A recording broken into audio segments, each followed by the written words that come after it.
Oh my gosh, I really do better this background, isn't it? Wait. Sorry. It'll be the same thing. Oh. Hi guys, welcome back to my channel. So today I thought I'd do something a little bit different, and since we're coming into the new year, it'd be nice to start with a bit of a Q&A. Since Fiona and I know a lot about each other, I kind of think like there's some things maybe we haven't spoken about before, and maybe it'd be interesting if we went like deep and asked some deep questions. So she doesn't know at all what I'm going to ask her, so it's going to be completely like spontaneous, so we'll see like truthfully how she answers. Zombie apocalypse, what will you do? What will I do? What would you do if there was a zombie apocalypse? What would you do?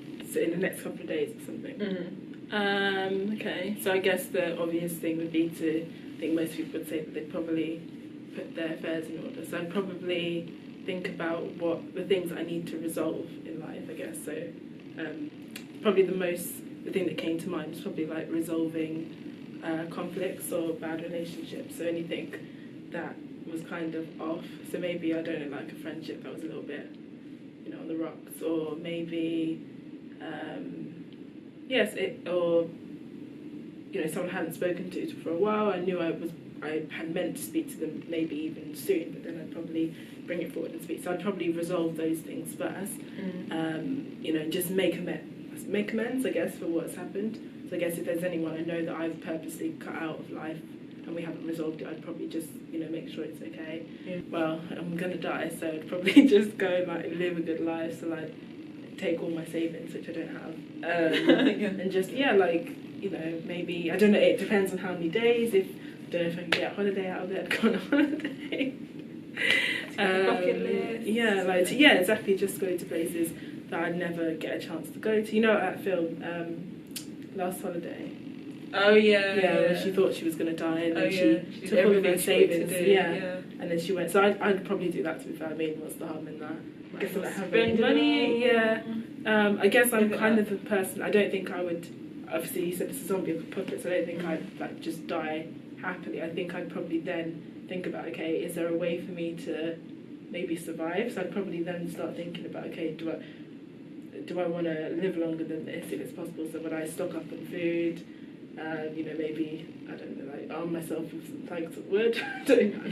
Don't know how to kill a zombie. Yeah. So I'd probably then start thinking about surviving as long as I can. How do you get turned into a zombie? Is it biting? I don't know. I think so, bite. Yeah. Bite usually. Yeah. So then I'd probably, they wrap up. What was that film? Protect yourself. What film was that? It was a game as well. Oh, World War Z. Oh, they wrapped up their arms. Yeah, so it's the same with them. They put sticky tape all over their hands to stop the bites. Anywhere that could get infected, they armed themselves with planks of wood. Then I'd probably obviously I'd go out, but then I think when it hit, I'd probably just stay in the house and defend myself. And obviously if I get bitten, then so be it. I did all I could. Yeah. What do you feel most misunderstood about? Misunderstood. Give me a moment to think. Yeah, I thought, this is quite a deep one. That's a really good question. Who would so what is it I don't think people understand about you? About me. Okay, I know, there's a really good one. I think people mistake, I meant as in they mistake. Oh yeah. Rather than mistake. Mistake. Okay.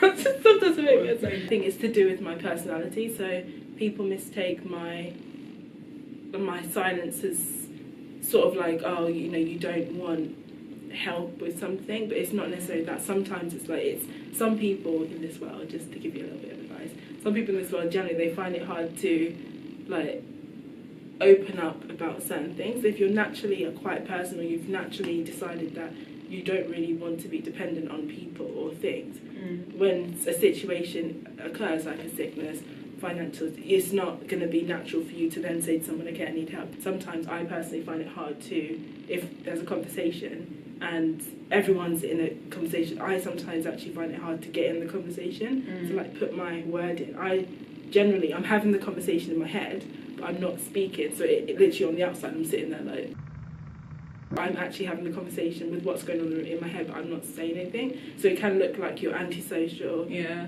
You don't like getting involved, or you're just boring. Or you've had experiences as well. I've had experiences where I've been in a room with people and everyone's talking. I've told myself, okay, you need to stop this. Like, you need to stop overthinking. Like, speak, and then I'll speak, and literally the room everyone just looks at you and it goes quiet, and you're like, what did I say? And then literally it gets awkward because people are like, right, kind of like, okay. And then sometimes some things don't need to be said. It's just you're just thinking about it. It's not. And then, you know, sometimes when we were saying, like, how, you know, if you're in a meeting and they'll say, like, does anyone else have anything to add? And when you literally have nothing to add, it's like, I wouldn't say anything. I just wouldn't say anything for the sake of saying it. I'm just reflecting upon it instead of speaking it out.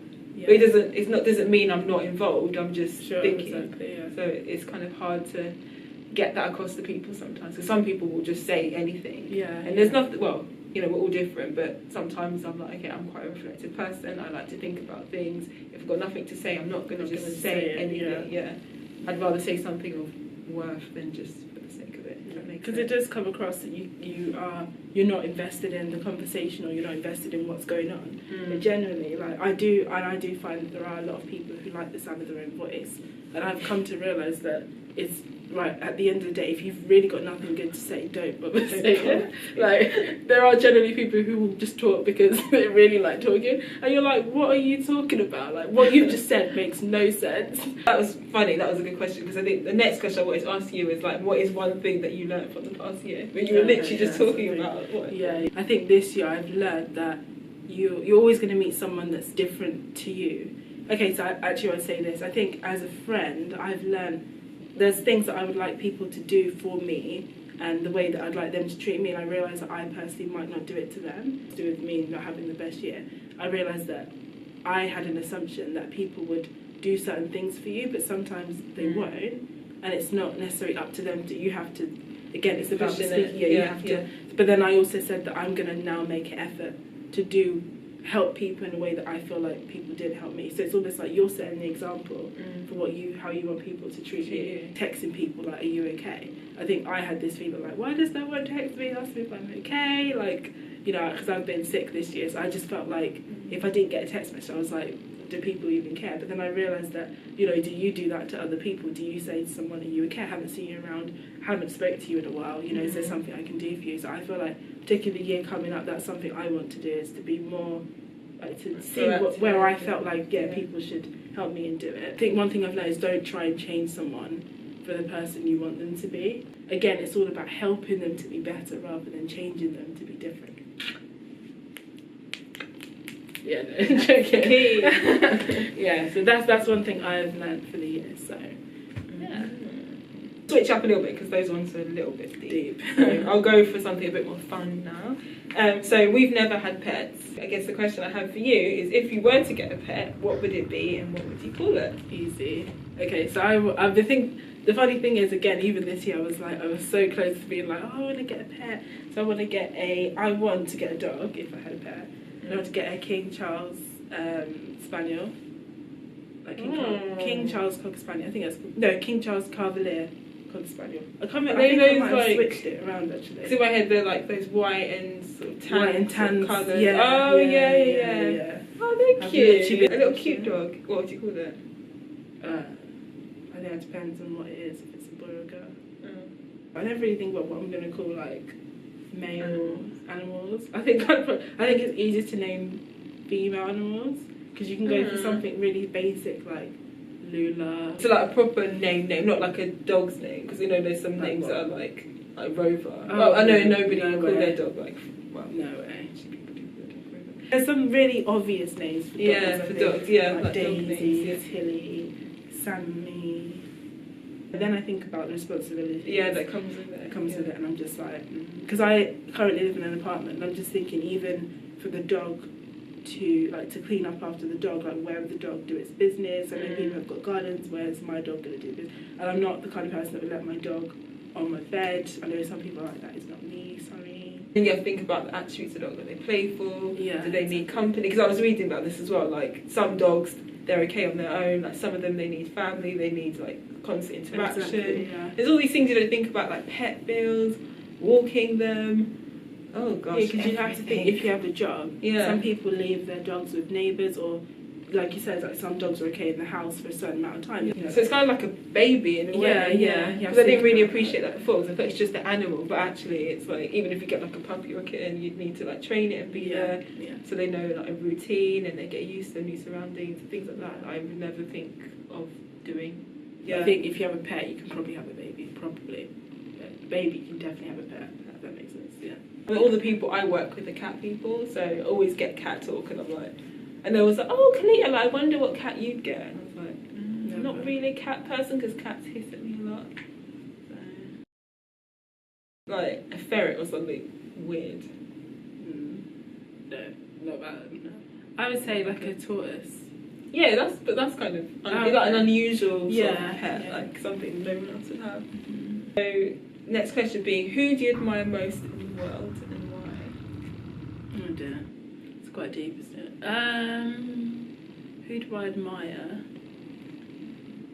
I can say I look up to someone because they're doing well in their life, but I think I'm trying to think of an actual valid reason why I would look up to them. Because I think there's a lot of people I'd say, because I admire, I don't know, I could admire their style, or I could admire, I don't know, like their way to success, or try and think of someone that I'm like, oh no, you know. Oh, I know. I don't know. What's her last name? Yara. Oh, okay. I don't know how to say it. That's the problem. Zendaya always come up all the time. Oh, okay. So I think, but they're they're like that group. There's like a group. Of those, so they're kind of like the up and coming Black Hollywood. They've got such a lot of knowledge and intelligence behind the subject, and I think they both are very active with their voices, and I think because they're both dual heritage. Because they're both dual heritage. We'll say that if someone shoots me, I'm sorry. I'll use this word loosely because I'm still like, they're very woke to the situation. So I guess they're taking their, I guess they're growing up from having two different parents from two different races, but they're using, I guess, their voice and their age as well. They're both under 25. Yeah. And they're still, their voices. They don't actually use their social medias majority for, oh, here's a selfie of me in the bathroom, or, both of them are very much talking about topics that matter to the world around them. They're actually more concerned about the world rather than just being like, I've got money, I'm just going to flaunt my wealth, which is if you look at people their age, 21 to 24, if you look at the kind of stuff they're doing on Instagram, I mean, I'll put my hands up and say I'm not the best Instagram user, but the things that they post and the inspiration they give in comparison to people their age, it's just very different, like heights above. So I would say those two. And they're younger, which is really strange because sometimes when you think you admire someone older automatically, but it's really nice to know that, because in a way they are the generation after us. Yeah. So it's like they're slightly different, like kind of even the way they're growing up to what we're used to, what we were growing up with, like the pressures that they face as young people at the moment. And obviously we didn't really know that when we were their age. So it's still really cool to know that the younger generation, there are people like Yara and Zendaya, and they've actually got their heads screwed on. True. This might be a bit for me. Anyway, what is the one thing that you find annoying about me? So it's a little bit hard for me to hear, but I think it'd be good. That maybe you don't particularly like warm to, you don't particularly like. It's all about improvement, guys. That's so good. Indecisive. Okay, yeah, I get that. Yeah. Or sort of like all over the place in a way, like you don't like. Yeah, so you'll try and get something out of her, and she's very like, I don't know. Like, I think maybe Mum would say probably agree. Yeah. You try and get information. Yeah. We had a family event, and I think we kept asking her what are you doing for this? Are you coming? Or are you not coming? And I think she just the whole time you were kind of like, oh, I need to see what I'm doing, or I need to see if I've got the money to come. And you're indecisive, but you can be extremely spontaneous. I'll go into that in a bit. So okay, yeah. So but then for that particular event, in the end of it, I think this week, we had to get lifts and stuff. We organised to get a lift to this family event. I think, obviously, when we organised, we talked about like car spaces and stuff. So I think it came in the end. Yeah. I just think it's because you were like, oh, I'm coming now. So we were like, oh, we've all organised our list. It's okay, but what would have happened if someone else was supposed to come with us? So that means there wouldn't have been any car space. So then we had to think about, okay, how are we going to get hold? So I think for example, our mum had to come and collect her, get me, collect her, and then go sort of change thing. the plans. Yeah, so the plans changed a little bit. And I think you can sometimes be very last minute, but at the same time, you can sometimes be very spontaneous. So obviously, as a good example, is that you just book holidays. Yeah. Like, because sometimes that seems like a bad thing as well, like just to be spontaneous. She'll just be like, oh, by the way, I'm going on holiday, and everyone's like, what? Last year when I went to Scotland, and then I literally went, I booked my tickets and stuff, and I just went to Scotland, and then it just dawned on me while I was sitting in the cafe in the train station, oh, maybe I should tell my mum I'm in Scotland. So I just said, hi mum, how are you doing? Like, oh, I'm in Scotland for 3 days, I'll speak to you when I get back. And she sent me back this text like, Scotland? And I was like, yeah. And she's like, what? Since when? You don't just get up and go places and not tell people, because what if something happens? I think she was right about that, but I kind of can do things like that. I just kind of do stuff, and then it dawns on me later that I probably should have told somebody where I'm going. So I guess those 2 points, I guess the summary of that is that it's like sometimes you might do something, you don't consider the people involved in the situation, like what's happening around so me. You might have to just be more aware of. You're very much like outside of the bubble. Everyone else is in it. You're like, do your own thing. Like our friends always say, they're like, oh, here we go again. Clears in their own world again. So our best friends will definitely identify. They're just like, oh my gosh. I think like they'd all say exactly the same thing. Yeah. I think they've said things like that to me over the last year as well. They're like, sometimes you're just like in your own. Or you're just like not vacant, but like it's like things have gone over your head. Yeah. And then later you'll be like, oh, is this happening? We're like, yes. Yeah, we've already discussed. We have discussed this so many times. Like, were you not? And you even would say, oh yeah. And then it's like, if you go back, you were there, but you weren't thinking. I think about it. Because we're very similar in our personalities in some aspect. Because then there are other ways where we're very the opposite of our person now. But I'd say that might also be something that I might have to be careful of. I don't believe I'm like that. I don't think I am. No, I think no. But I think I would have to be careful of it, because I think it's possible for me to start doing.